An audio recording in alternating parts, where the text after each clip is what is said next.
숫자로 보면요. 한국 GDP의 24%, 611조 원.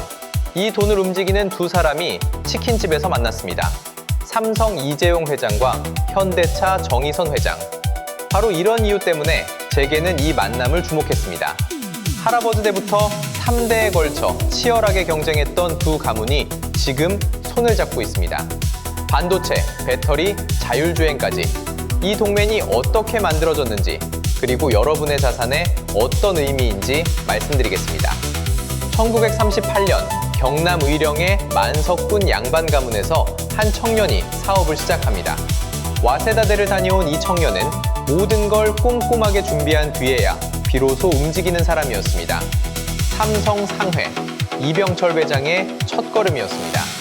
9년 뒤인 1947년 정반대의 인물이 등장합니다. 가난한 농민의 아들로 태어나 소학교가 학력의 전부였던 청년 정주영. 그는 준비보다 실행이 먼저였습니다. 일단 부딪히고 문제는 부딪힌 다음에 해결하는 사람이었죠. 현대 토건사. 훗날 대한민국을 대표하는 현대그룹의 시작이었습니다. 숫자로 보면요. 이 두 사람은 반도체, 중공업, 유통, 건설까지 한국 산업의 거의 모든 분야에서 부딪혔습니다. 재계 양대산맥. 세심하고 치밀한 이병철과 저돌적이고 돌격형인 정주영.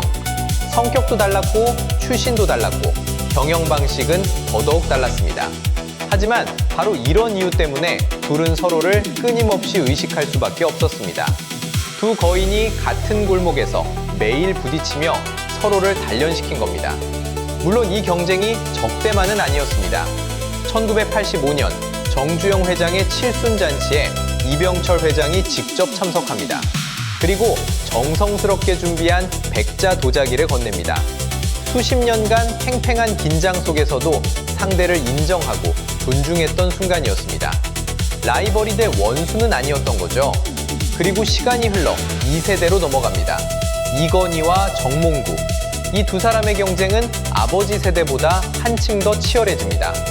이건희 회장은 삼성을 글로벌 반도체와 전자 분야 세계 1위로 끌어올렸고, 정몽구 회장은 품질 불량의 대명사였던 현대차를 글로벌 자동차 톱5 반열에 올려놓았습니다. 업계에서는 이 관계를 발전적 라이벌이라 불렀습니다. 경쟁하면서도 서로를 키워주는 관계. 무대도 한국을 넘어 세계로 넓어진 겁니다.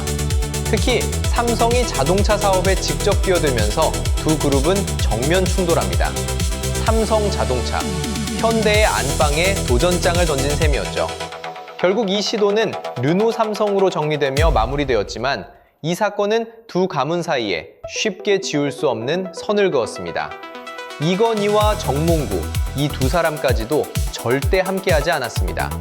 그런데 3세대에서 모든 게 달라집니다. 이재용 회장, 1968년생, 정의선 회장, 1970년생, 2살 차이입니다. 이재용 회장은 서울대를 나와 하버드에서 경영학을 공부했고, 정의선 회장은 고려대를 졸업한 뒤 샌프란시스코에서 MBA를 마쳤습니다. 둘 다 해외에서 글로벌 감각을 키운 세대죠. 재계에서는 이 두 사람을 재계의 절친이라고 부릅니다.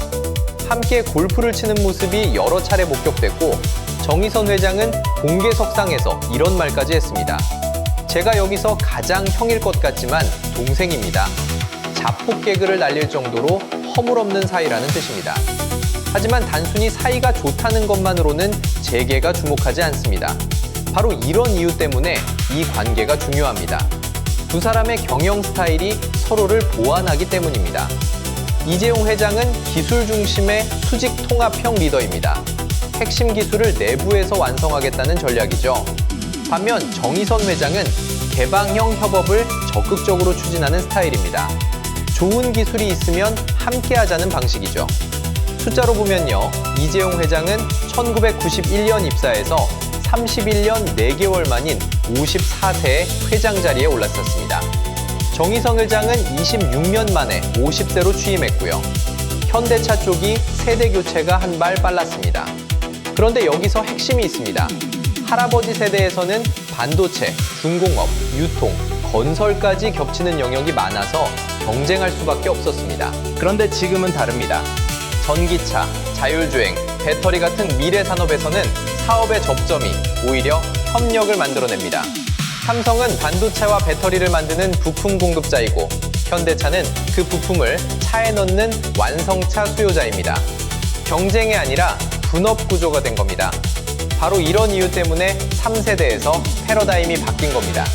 개인적 친분과 산업 구조의 변화가 맞물리면서 두 가문의 관계는 경쟁에서 동맹으로 전환됐습니다. 이 우정이 단순히 골프 친구로 끝났다면 재계가 주목할 이유가 없습니다.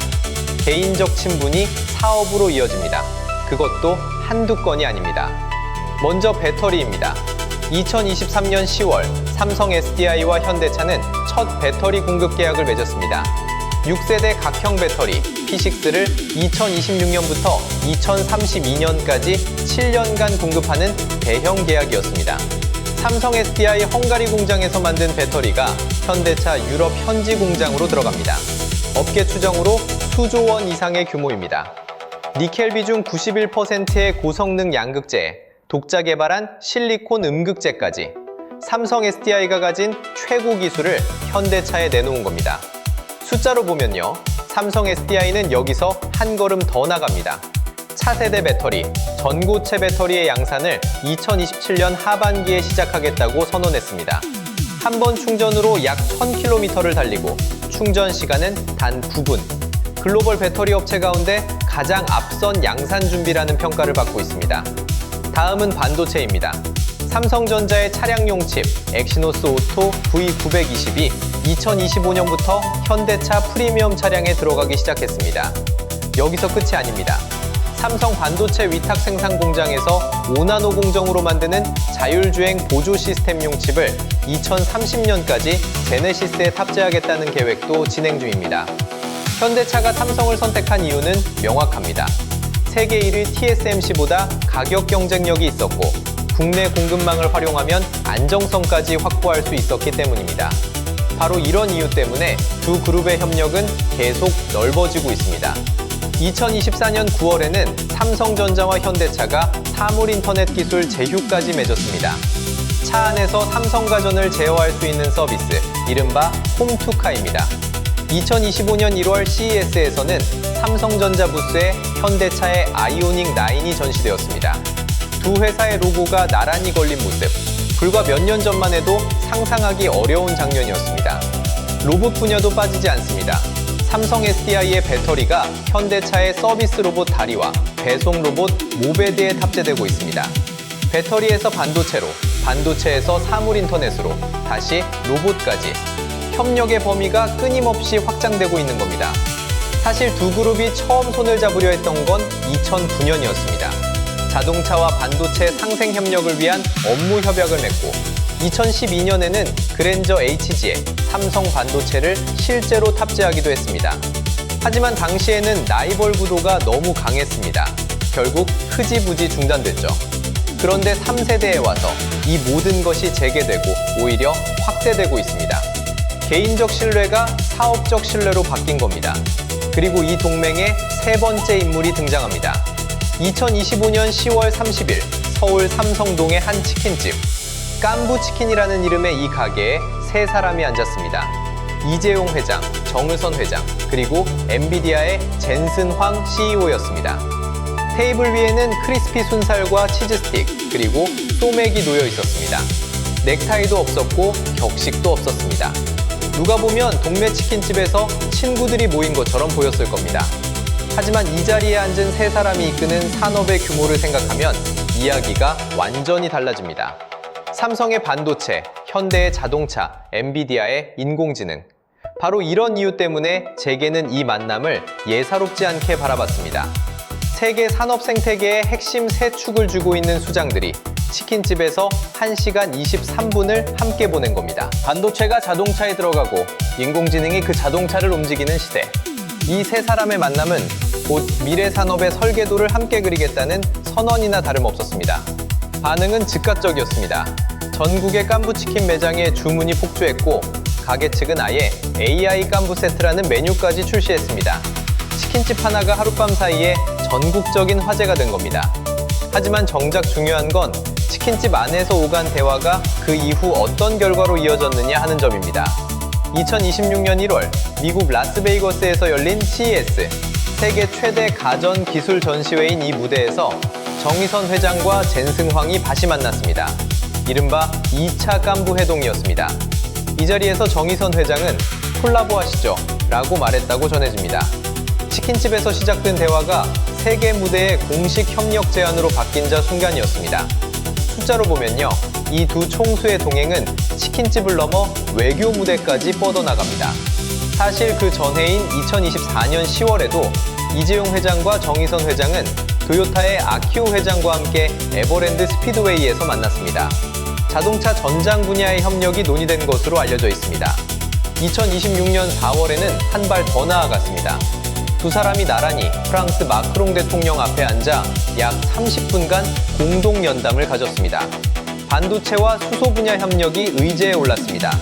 같은 달 두 사람은 대통령의 인도와 베트남 순방에 경제사절단으로 함께 동행했고, 이 순방에서만 20건의 계약이 체결됐습니다. 더 이상 단순한 재벌 총수의 친목이 아닙니다. 이 두 사람은 국가 단위의 세일즈 외교에서도 어깨를 나란히 하는 코리아 팀이 된 겁니다. 경쟁하던 두 가문이 이제는 대한민국이라는 이름 아래 같은 방향을 바라보고 있습니다. 그러면 이 모든 움직임이 여러분의 자산에 어떤 의미가 있을까요? 숫자로 보면요, 삼성그룹 매출 331조 8천억 원, 현대차그룹 매출 279조 8천억 원, 두 그룹을 합치면 약 611조 원입니다. 한국 GDP의 24%, 거의 4분의 1이 이 두 그룹에서 나옵니다. 이 숫자가 왜 중요하냐면요, 한국 5대 그룹 전체 매출이 1,025조 원인데 삼성과 현대차 둘만으로 그 절반이 넘습니다. 92개 대기업 전체가 한국 경제의 78%를 차지하는 나라에서 단 두 그룹이 4분의 1을 움직이고 있는 겁니다. 그런데 지금 이 두 그룹이 같은 방향을 보고 있습니다.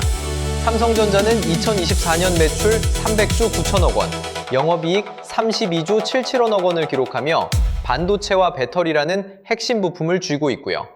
현대차는 매출 175조 2천억 원, 영업이익 14조 2천억 원을 올리며 전기차와 자율주행이라는 완성차 시장을 이끌고 있습니다. 바로 이런 이유 때문에 분업 구조가 중요합니다. 삼성이 반도체와 배터리를 만들고 현대차가 그 부품으로 차를 완성합니다. 예전처럼 같은 시장에서 부딪히는 게 아니라 서로가 없으면 안 되는 관계로 바뀐 겁니다. 삼성은 완성차 진출을 배제하겠다고 못 박았고, 현대차는 삼성 반도체 위탁 생산 공장을 선택한 이유로 가격 경쟁력을 꼽았습니다.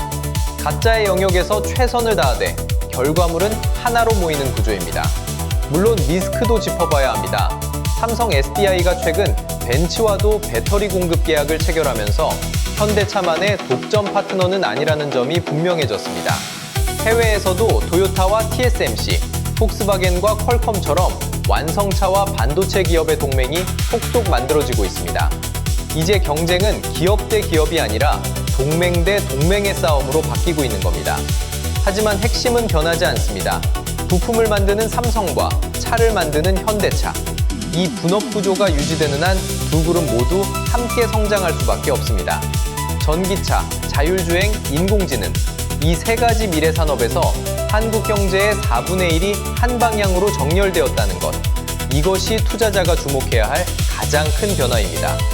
3대에 걸친 경쟁이 동맹으로 바뀌었습니다. 배터리, 반도체, 인공지능까지 협력의 범위는 계속 넓어지고 있고, 마크롱 대통령 연담부터 인도와 베트남 순방까지 코리아 팀으로 함께 움직이고 있습니다. 바로 이런 이유 때문에 치킨집에서의 1시간 23분이 한국 경제의 미래를 바꾸고 있습니다. 이 분석이 도움이 되셨다면 구독과 좋아요, 그리고 다음 영상에서 더 깊은 이야기로 찾아뵙겠습니다.